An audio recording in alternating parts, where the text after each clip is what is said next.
Probably don't have to explain what fantasy is to anyone watching this. Knights, swords, dragons, and wizards have captivated us for a very long time.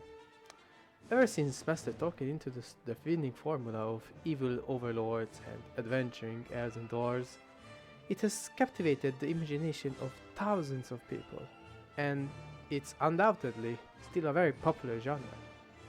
Each day, both professional and aspiring artists are coming up with wondrous tales and concepts where anything is possible.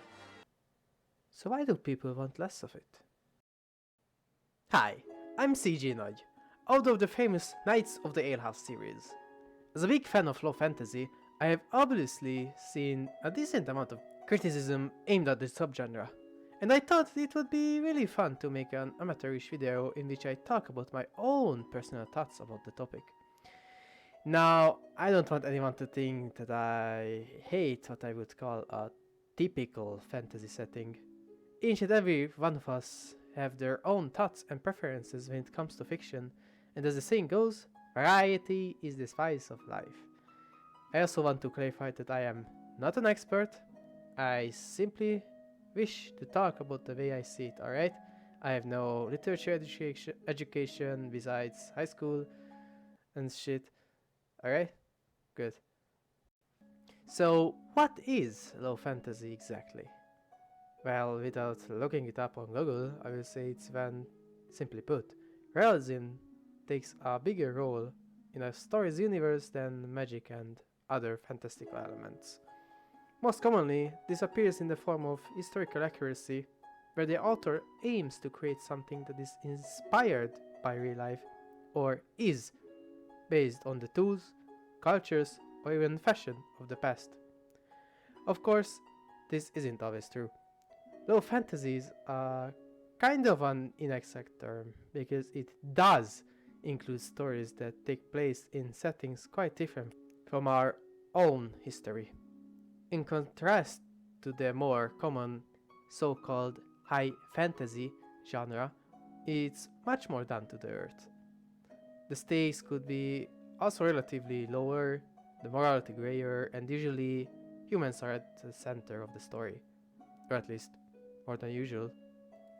Now, one of the biggest criticisms, and perhaps the first thing that comes into some people's minds, is that low fantasy is generally assumed to be synonymous with the term madcore.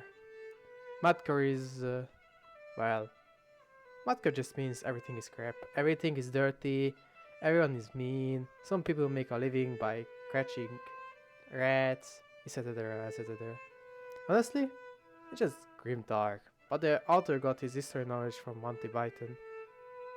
It can have its own weird appeal sometimes, but mainly happens when someone refuses to believe that people always care about hygiene, and that humans in the past were just like us. But when it works, yeah.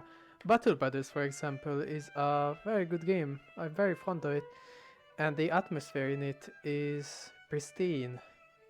Well, in the sense that, yes, it's pretty madcore, but if you play the game, you understand why it's so grim. Like, the situation the people of that world find themselves in is pretty hard to come out of. Even if you are a legendary warlord, mercenary captain with great wealth, you are not going to fix the system. You're not going to change the world, because it's so not really rotten, but it needs to be repaired. It will take a long time before that happens. For example, when we look at real world history, feudalism was just a momentary phase after, the Roman Empire collapsed. It was a great system for a while. It was needed so Europe can build up and move on and advance. Let's go back to the author's views for a little bit. On the other hand, however, there are those who are genuinely interested in the past. For them, the appeal might be in the chance to overcome the limits of a historical world might have with the introduction of made-up elements. A new realm of possibilities can open up, while they can enjoy the uniqueness and style of their favorite eras. Another thing that I noticed is the bigger prevalence of myths and legends. Of course, when we think of classical fantasy, it can also include many creatures and concepts from real-world mythology, but they often come across as pop culture, or at least to me. In low fantasy, it is common to see that the emphasis is less on spectacle and more about meaning. Spiritualism can carry over with its real world aspects, and oftentimes, ancient beliefs and traditions can live on inside our little made up universes.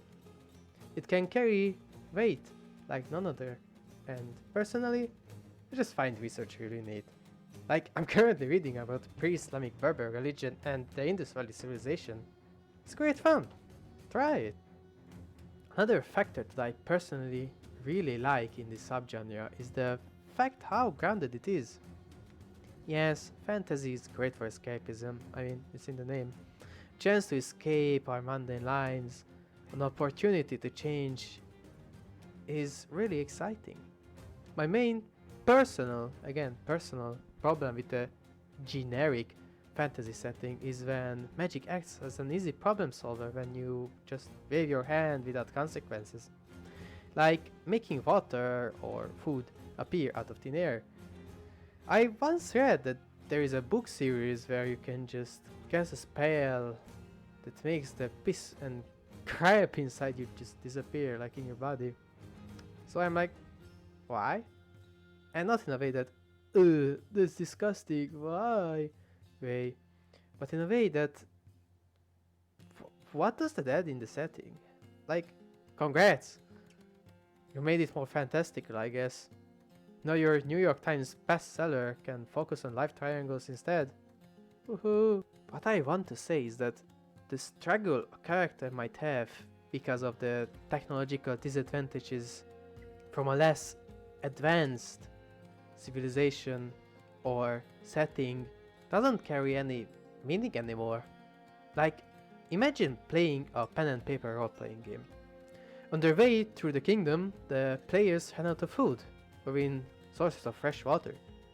Instead of what could be a fun and engaging little side story where the heroes would hunt or negotiate for supplies, perhaps even uncover ancient secrets, you can just pull out your magic wand, trademark, and summon a banquet with silverware and everything. You know, struggle is beautiful. It is what dominates our favorite stories. Humans struggled against nature for a very long time, and that is why today we can be thankful for our communities. Running water, medicine, infrastructure, it was all created because people didn't have it back then. And whoever created these things, to have the new generations, did it because they struggled and they didn't want more people to struggle. It's beautiful. And yeah, that's basically it. I couldn't come up with more points to make. If you check my upload schedule, you can see that I'm pretty lazy. So comment your thoughts and feel free to subscribe. I plan to make more videos this year and hopefully I'll see you soon.